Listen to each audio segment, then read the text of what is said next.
This video is proof our medical systems sedate us, distracting us. Proof they currently practice the still face experiment on the human mind and call them crazy. Is it the outlet? Is it the outlet? Are we yelling at the outlet? What did you do? This is exactly what the nurses do for people with dementia or hallucinations in the nursing home too. As much as humans want to believe we have methods to things, let's go over how to de-escalate patients. Be empathetic and non-judgmental. We are human after all, and our impulsive instinct may kick in at any time. We're going, she helping. I'm not going to bed. Oh no, she fighting. Come on. See, these happen all the time in nursing homes all over America, probably all over the world. To sum it all up, so you guys can better understand what I even mean about this, okay? He has enabled me to continue being alive so that I can witness these things, and now I can be of testimony, okay? I can be a witness, and like the Bible says, now I can preach to all kings and all who think themselves kings. You and I, let's imagine ourselves to be the dog you saw in the original video. This dog is obviously senile. Maybe he's having a hallucination. If that dog was a human, he would be the type of person to be put into a nursing home. Once again, we are this dog, so we would be put into this nursing home, where then they will continue to do this still face experiment. This is something that we started studying when people didn't think that infants could engage in social interaction. Humans this young are extremely responsive to the emotions and the reactivity and the social interaction that they get from the world around them. This is exactly what the nurses do for people with dementia or hallucination. Are we yelling at the outlet? What did you do? It's very hard to see this still face experiment because it's clearly not a still face. How's a paw, please? I want the other one. No, give me this one. No, give me this one. There! Notice how in the previous clip, the way they still face isn't literally a still face or person, just as you're seeing in this clip. It is evident that gaslighting is the method of the system that claims to protect and serve. Gaslighting would be the primitive terminology of performing the still face experiment on the mind, on the consciousness within a being. Now observe the progress of still facing physical matter in order to gain the consciousness of the creature. After their dog ran away and wouldn't come to them when they yelled at him, she fell to the ground acting like she was hurt, and it worked. Her dog ran to her immediately to see if she was okay. She waited for a little so he can get close enough and then snagged him, finally able to bring him back home with a genius trick. Removing the physical from our focus as primitive beings allows there to be space and time to acknowledge the unseen, such as consciousness, reason, faith, love. There is a reason a Christian visits your consciousness through the making of this video. Those who belong to Christ Jesus have crucified the flesh with its passions and desires. Since we live by the Spirit, let us keep in step with the Spirit. Let us not become conceited, provoking, Yelling at the outlet? What did you do? and envying each other. I'll explain what this means. In the still face experiment, what the mother did was she sits down and she's playing with her human, and she gives a greeting to the human, the baby human. gives a greeting back to her. They're working to coordinate their emotions and their intentions, what they want to do in the world. And that's really what the human is used to. And then we ask the mother to not respond to the baby. Human mind.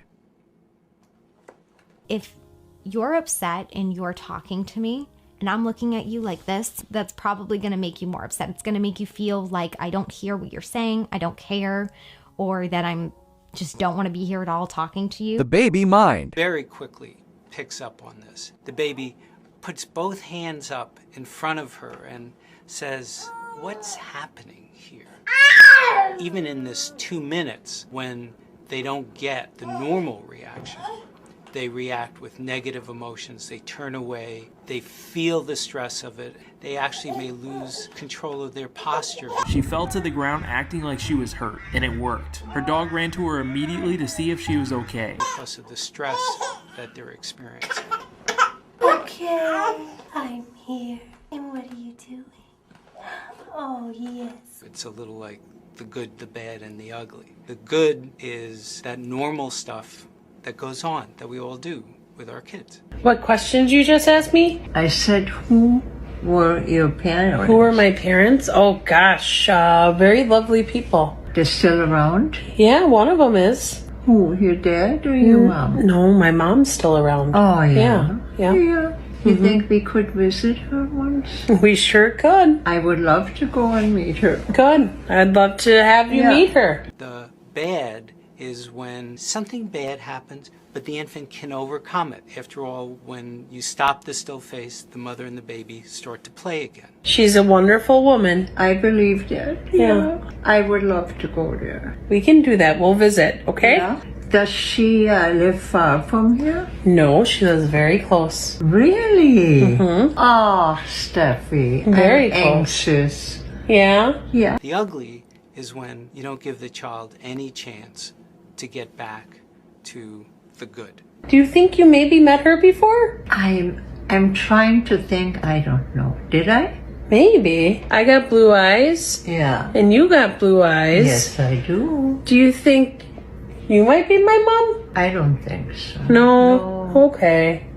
No. Well, I'll introduce you. We'll find out. Yeah. Yeah. Okay. Thanks for being my good friend. Oh, God. I love you. I love you too. There's no reparation. This video shows what it's like to deal with dementia. I was explaining to my dad that his brother had passed, and there were literally hundreds of comments of people who knew better and knew how to handle it better. Don't tell him the truth. He's on vacation. Lie to him. Spare him the grief. This is exactly what the nurses do for people with dementia or hallucinations. Well, this is what happens when we try that. It fails. This is a clip. This just gives you a taste of what it's like just in the course of an hour. Bill.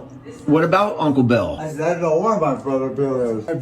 I'm looking for the Bill phone. I just wonder which car Bill took. Just looking. Looking for what? My brother Bill. Where if I can get a hold of him. Can't find my brother Bill. Around there somewhere. Who? Uncle Bill? Uncle Bill, yeah. Bill. Bill is not here, Pop. Bill is not out there either, Where the hell Dad. is he? I said he ought to be coming back here if he's hungry. Pop. And they're stuck in that really ugly situation. Shortly after that video, my mom took a turn for the worse and her health went downhill to a point where I really couldn't provide the care she needed. Unfortunately, she passed away in June. On one hand, it's extremely sad, and on the other hand, it kind of makes me a little bit happy because she's back with my dad, the love of her life, who we lost unexpectedly in February. But my mom was a wonderful woman, so I don't know what I'm going to do, but maybe I can figure out a way to continue to bring awareness around things. For instance, every book I've read tells you that when you're a caregiver and you're dealing with an individual with this disease, there's a sense of peace and relief when they pass. No, not really. It's a horrible pain, and I don't wish this upon anyone. I would do anything to have her back. I came here to say I know a lot of people love to talk about the subject. It's a disease that we really don't talk about, do we? It's a hush-hush one. It's almost like we're embarrassed to talk about it, and we shouldn't be, because it's unfortunately out of people's control, and we need to do better research and try to figure out if we can control this at some point, maybe for future generations. Anyways, one way or another, I'm going to figure out how to maybe use this towards a very good cause and to bring better awareness. Because Christians don't want to listen to what God has given me to say. And the worldly people do not want to listen to me either. I went to get some help. I went to the medical system to prove myself that I am not crazy. Like, they're not children, man. They got feelings too. Trauma is a thing, okay? Trauma can be good or bad. In reality, that is what we all carry, trauma. You don't want to dismiss the patient's feelings because that is how they are feeling, regardless if it's right or wrong. One thing is to have trauma and to be oppressed by it. To be oppressed by it leads to things like isolation, which is like depression. And that is just a minor mental illness. It can only get worse from there. How'd you end up here? I was getting in front of traffic, in front of cars, danced a little bit. I was flipping a few people off. Oh. I needed to break loose for a little bit.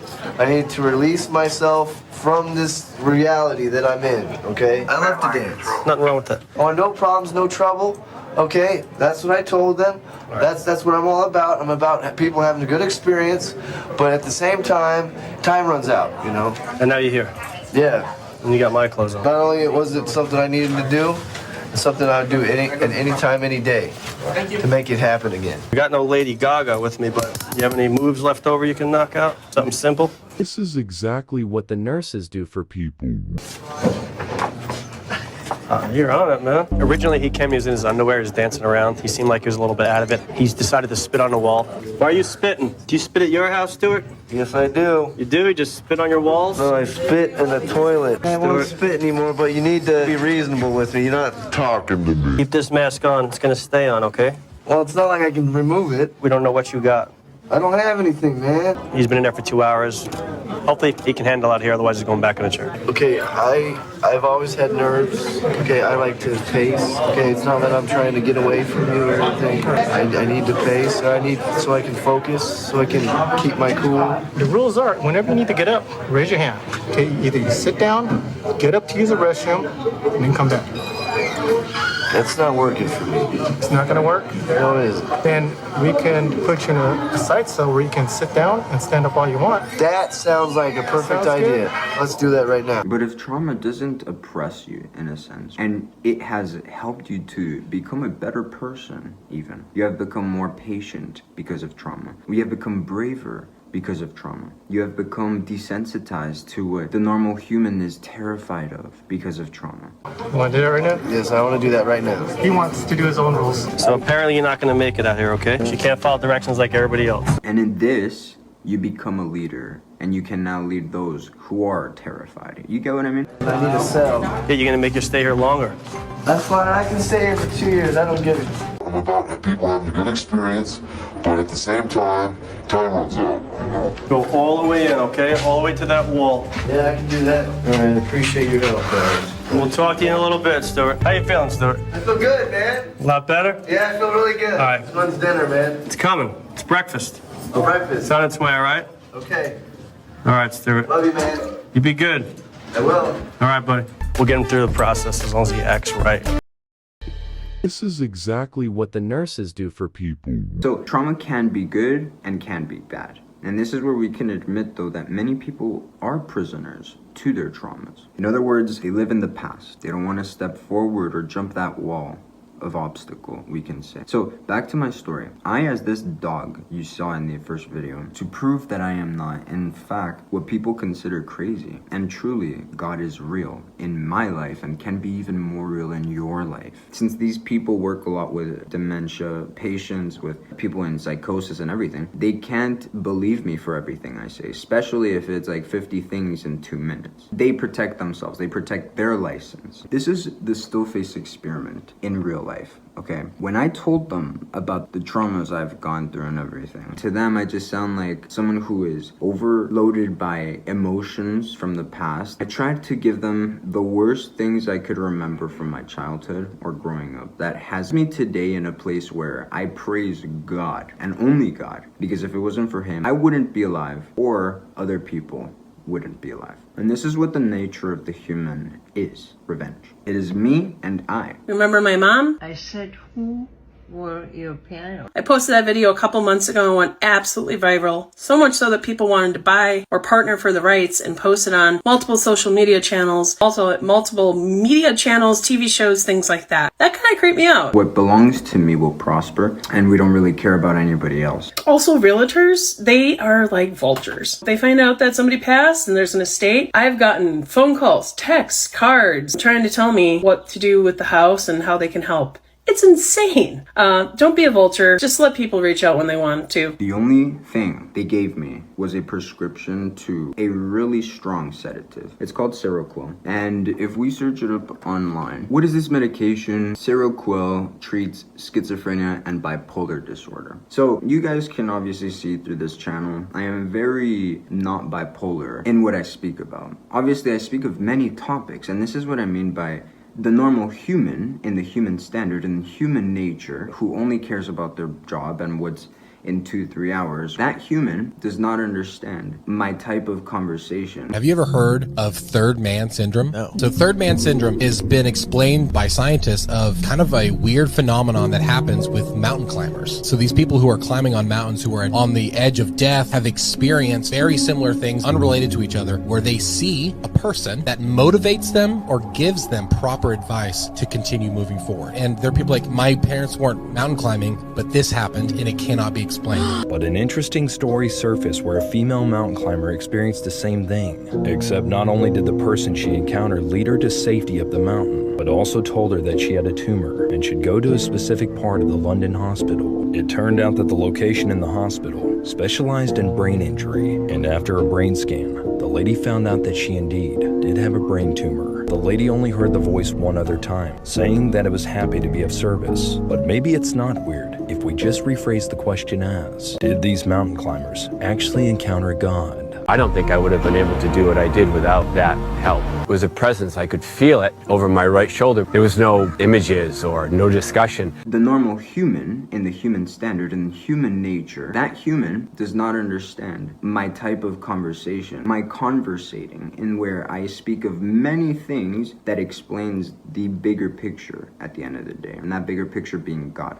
So you can see there is no bipolar here unless you speak of many topics. But at that point, I can't really explain God to you if I don't use what God has made. And then the schizophrenia, I mean, many people can say believing in God is schizophrenia. Honestly, I'm not even trying to discuss that. The point is, these same people that say believing in God is schizophrenic, if they do ever get to the place where the human body fails them, and they gain dementia, or they gain schizophrenia, or they gain all these things, they will understand that the system will not help them either. Unless you have money, obviously. If you have money, you can even be put in nursing homes and everything. And the best of, probably. But even then, it's money. Money leads. This is the human nature. Once again, me, me, me. It's all about us. Our own thing, our own gain, okay? So, if there is money, we will help them further. But if there is no money, we'll just sedate them. I've never gotten a call back. They don't care if I'm still alive. They don't care if I've taken the Seroquel or not. The only thing that matters is if this person goes and acts out on not using medication. You get what I mean? So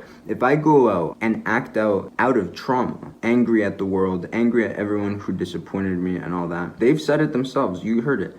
That's real to me, but it's not. Because if it was real to me, they would take time to explain reality to me. They would take time to explain to me how these people that traumatized me are not normal humans, and they don't deserve the same rights I do. Someone who understands that what they did to me is not right. You get what I mean? But instead, I'm given Seroquel. Instead, I'm told to shut up, told to stop thinking. So I want you guys to question who truly is in psychosis, okay? Those who truly go to God and rather be with God and the people of God yearning righteousness so that the day that their senile years may come, all that comes out of their heart is righteousness. Or is it the people who are right now begging for this still-face experiment? Many of you may not see this as a still-face experiment, but the drug won't help you. It is human connection that will help you. This is why the Bible says, Jude verse 22 and 23, be merciful to those who doubt. Save others by snatching them from the fire. To others show mercy mixed with fear, hating even the clothing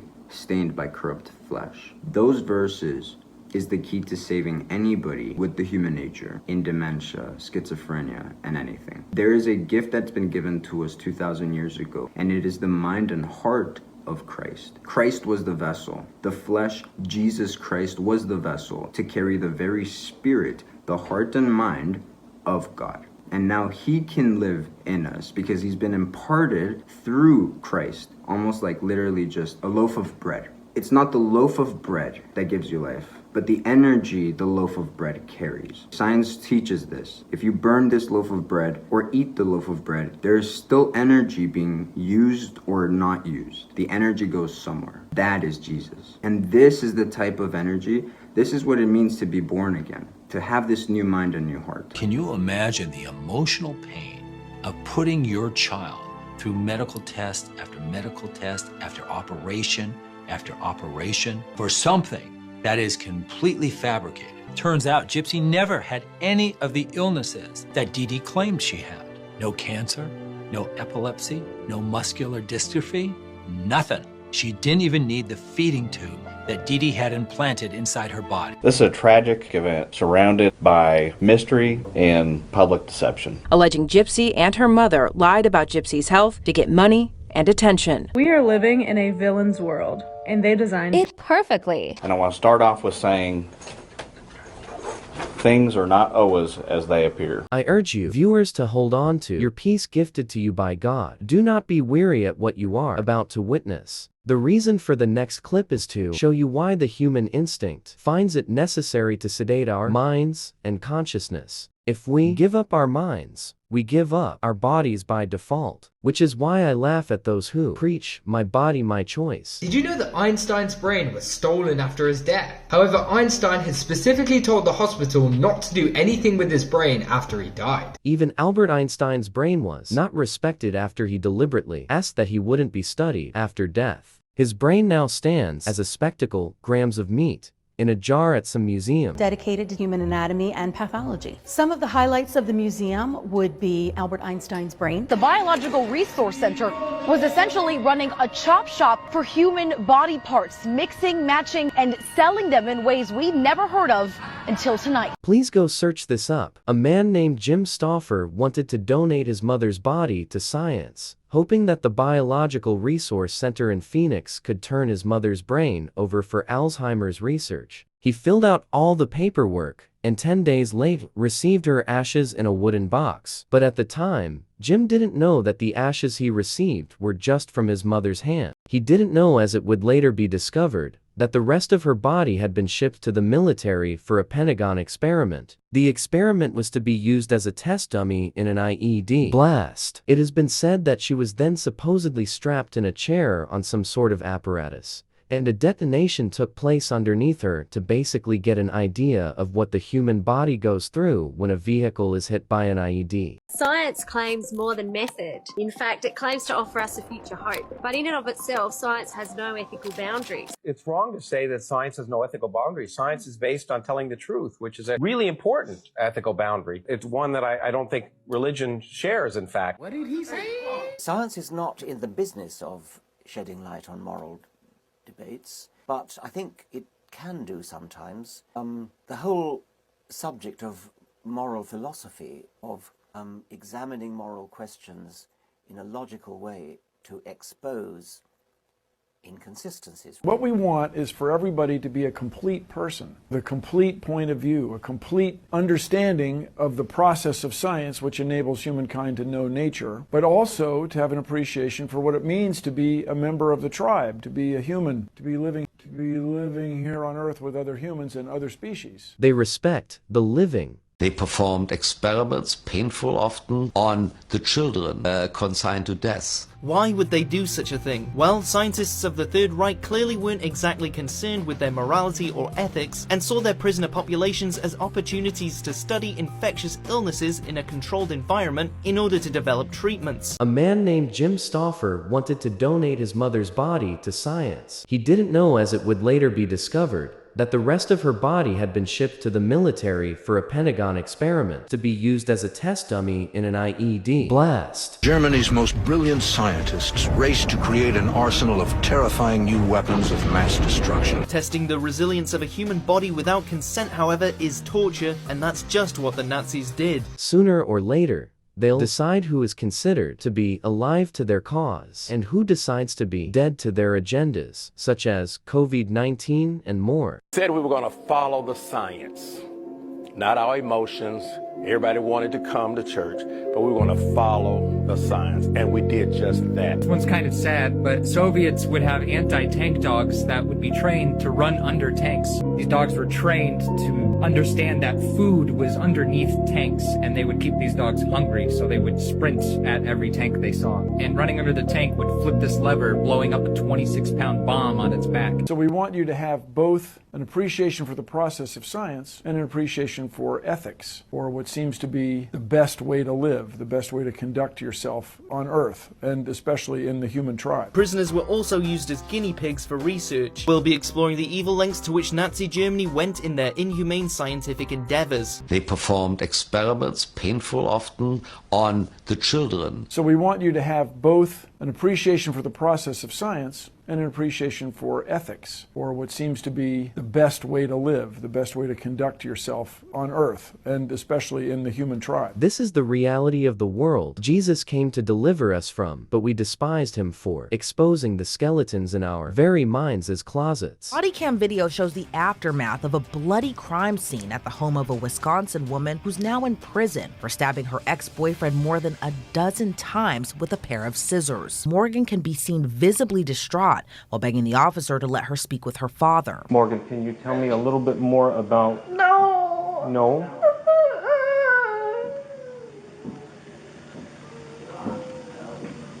And why is that? Do you feel... We rather have money and wealth than a righteous mind at peace. This is evident when the Jews released Barabbas, a murderer, rather than Jesus, when Pontius Pilate tried to free Jesus through the approval of the public.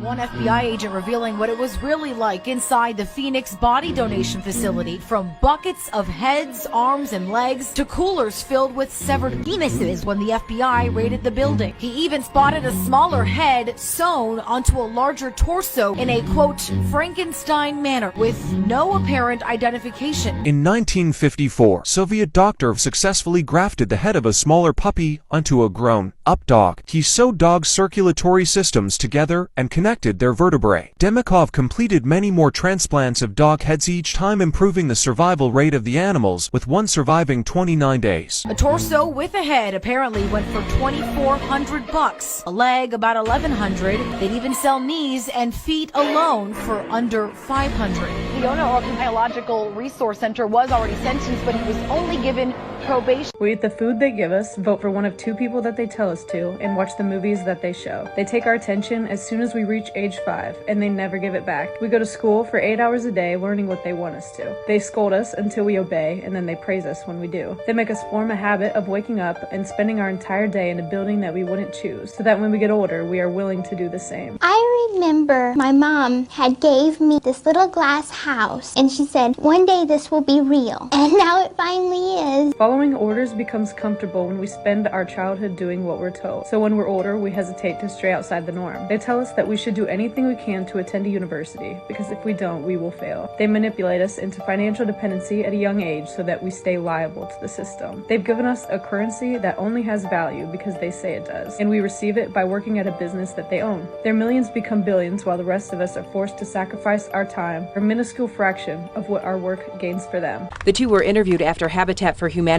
built them a handicapped accessible home because of Gypsy's disabilities. Now, along with the investigation into Dee Dee's murder, authorities are also looking into what appears to be a financial scheme. With your mom telling you you're sick, you just begin to believe you're sick. They protected their licensing and everything by treating me like someone with psychosis instead of someone with deep trauma that could at the end of the day grow up to want to humble the entire country, to be honest with you. She had no friends. She was isolated in her home. This is the only life she had, like her relationship with her mother in her home and going to doctors and stuff. Then she met Nick, the guy who literally murdered her mother. I didn't hate her. You wanted her dead? Yes, but it was not because I hated her. It was because I wanted to escape her. I needed to break loose for a little bit.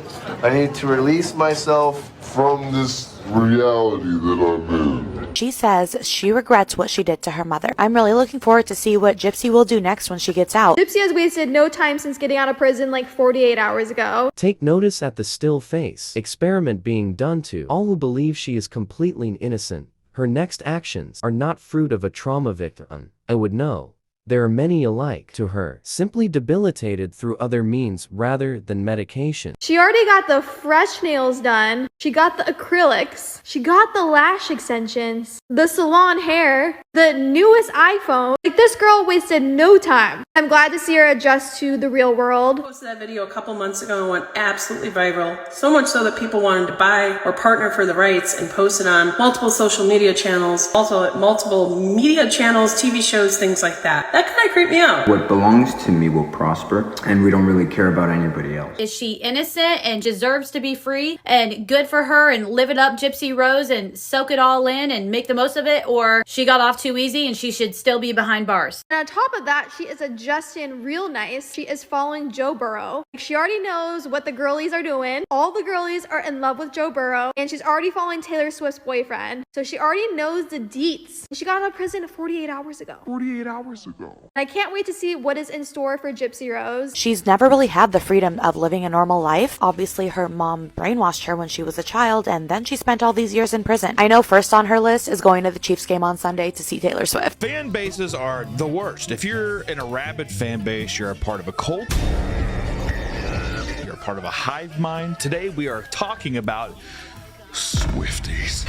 Obviously, I speak of many topics, and this is what I mean by The normal human, in the human standard, in human nature, who only cares about their job and what's in 2-3 hours, that human does not understand my type of conversation. Praise the Lord, I know Jesus Christ. This is the only thing that can save your loved ones stuck in this prison in their mind. This video, I was explaining to my dad that his brother had passed, and there were literally hundreds of comments of people who knew better and knew how to handle it better. Don't tell him the truth, he's on vacation, lie to him, spare him the grief. Is she innocent and deserves to be free and good for her and live it up Gypsy Rose and soak it all in and make the most of it, or she got off too easy and she should still be behind bars? The most destructive form of gaslighting in a narcissistic relationship, it's not the distorting of reality. Nah, it's the outright disrespect a narcissist shows for disregarding the facts. Literally facts, evidence. This dog was given a bunch of buttons. If you press a series of the buttons, you can actually formulate a sentence. And the dog started to use and learn English through these buttons that it's pressing, to the point where the dog is actually having an incredible existential crisis right now. I don't know how to answer that. Because bunny dog.